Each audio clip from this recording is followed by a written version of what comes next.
This little bait does not get the attention that a lot of other winter baits do, but it can be better than a finesse swim bait. It can catch bass that a jig head minnow don't, and it can be rigged on an Alabama rig to show them something just a little bit different, maybe a little more subtle.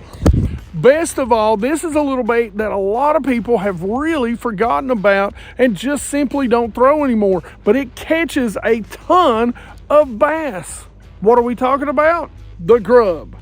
The grub really was a swim bait before the swim baits. It was a minnow bait before the minnow baits. You can use this little bait so many different ways, and it's finessey, but it's still got some incredible tail action. You can drag it on the bottom, you can swim it, you can shake it. It can be used in so many different ways that it'd take me a year worth of videos to show you them all. But for right now, let me show you the two jig heads, and let me show you some of my favorite grubs that I like to use during the winter time. So two of the heads, and I mean, you can use these with Ned rig heads. You can rig them up weedless with the EWG Ned rig heads. There's, like I said, there's countless ways to rig this. But today we're really going to be talking about swimming it or dragging it during the winter time. And for me, that means a ball head jig. And the reason why is because you've got that 90-degree line tie, and what ends up happening when you tie on, it'll lean that bait forward, and that ball head jig will just kind of ground on the bottom with the tail up doing its things. And there's two different ones that I like. This is, I believe, a 3/0 by Angler Tungsten. Love that little spring lock right there, and I love the eyes that are on this jig. The other head, this is new from Pulse Fish. This is a 100% American made tungsten jig head. That's pretty impressive. It may be the only one that's made in the US. And this has got, I think, maybe a 2/0 hook on it. It's a little different if you got some of those Elastec grubs. It's got the double keeper on right there, but it still works incredibly well with your regular plastics. And I love that natural color. Now I'm going to show you really my three favorite grubs. These are the grubs that I use 99.9% of the time. Number one is going to be the Gary Yamamoto grub, and it's going to be in the 5-inch. Now, I'll use it in a lot of different colors, and I've got some pretty good examples of different colors here. White is a good one. They've got a few kind of white, like salt and pepper translucent sort of things. But if I'm grinding it on the bottom, this is probably my go-to, and this is baby bass. It's just a great color. It gets some great bites. Next up is the Zoom Fat Albert. I mean, you really can't go wrong with this. It is a staple grub for anybody that loves to fish them. This is a great kind of, I call it like a smoke black flake. They call it a salt and pepper, but a great color to use in clear water. And last but not least, this is one of really my go-tos. It's my favorite spinnerbait trailer, and this is the Strike King Rage Tail. Now again, they make a ton of different colors. This right here, if I'm fishing open water, is one of my very favorite colors. It's a blue glimmer. All right, so we're gonna go ahead and rig this. We're gonna rig it on the Angler Tungsten head. And basically, you know, I always say, you know, I do try to sort of size up where that's going to come out, poke a little hole in there. Then this is a good question for you guys. Do you rig tail with the bend of the hook or tail opposite?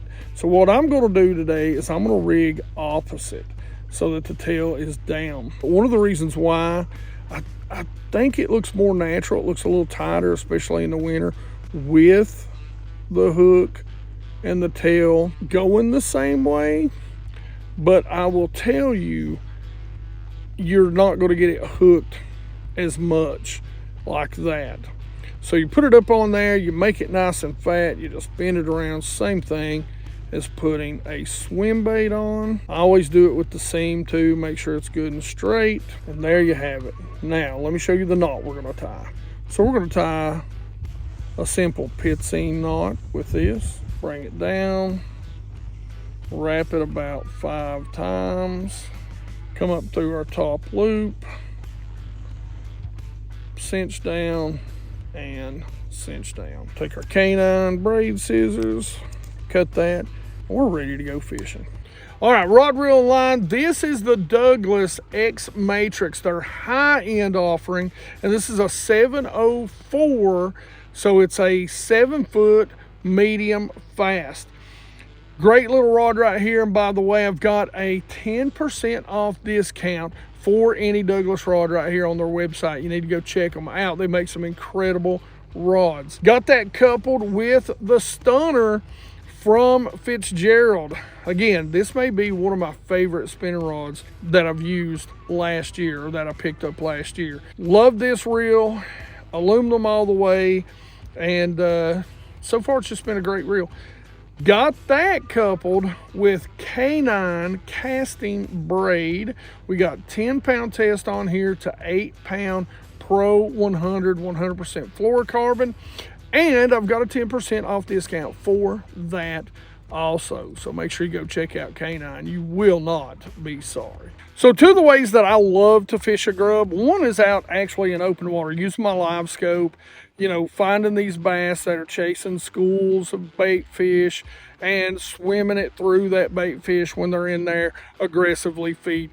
The other way that I like to fish it is simply to grind the head, and I'll get on some banks that has, you know, some good transition, maybe a little bit of chunk rock, and I'll just sit there and tick that as I swim it down, and I contour that bank. Right now, if you're fishing the open water style, you're definitely going to be looking for those first thirds of the creek, the mouths of the creek, and a little bit of that main lake or the mouths of ditches. The only difference between a creek and a ditch is one has active water running into it pretty much constantly somewhere in the back. The other does not. It only runs when it rains, if you guys ever wonder that. So, but this time of year, you can find those shad out there either or. Now, even though I'm not necessarily out there in the middle fishing for shad, if I'm throwing that grub on a bank, I want there to be shad nearby, or some sort of bait fish, bluegill, some sort of panfish, something in the panfish family. I want there to be some of that nearby. That's really when I tend to go to that baby bass color. A lot of times it pays off real well. Now, like I always say, as far as hook set goes, spinning gear straight up 45, keep them hooked, get your rod tip down, make sure your drag is set right. You know, for me, I'm a back reeler, so it is what it is. But make sure you play those fish. Even in the wintertime, you know, we're fishing for some smallmouth right now. It can be they can still be pretty aggressive, especially when you have a warm-up like we've had for the past few days. It's been pretty nice getting out here. You know, like I said, I'm not in full winter garb today because it's been like 57 degrees today. So you get a few days of that, and it can get real good fishing pretty much anything this time of year. But now, as far as landing them, yeah, man, you know, it's a single hook. You can get down there with one, you know, lip them. Spinning gear, try not to boat hop them, especially in ultra cold. It's going to be, you're going to break some lines. It's going to be a little more brittle in that cold water. And if nothing else, you know, pick that net up. All right, geeks, hey, I hope you get out there and try a grub. I mean, anything from a trailer to a ball head jig to a Texas rig to a shaky head. There are so many different ways that you can use a grub to catch more bass. It is incredible. Now, I do have a good video that goes in depth on a grub a little bit more, so if you want to, go check that video out right here. Otherwise, questions and comments in the comments section below. Like it if you like it. Don't forget to subscribe. Make sure you ring that bell Be part of the 100% Watch Squad. 2026 is going to be a good time, and you geeks rock.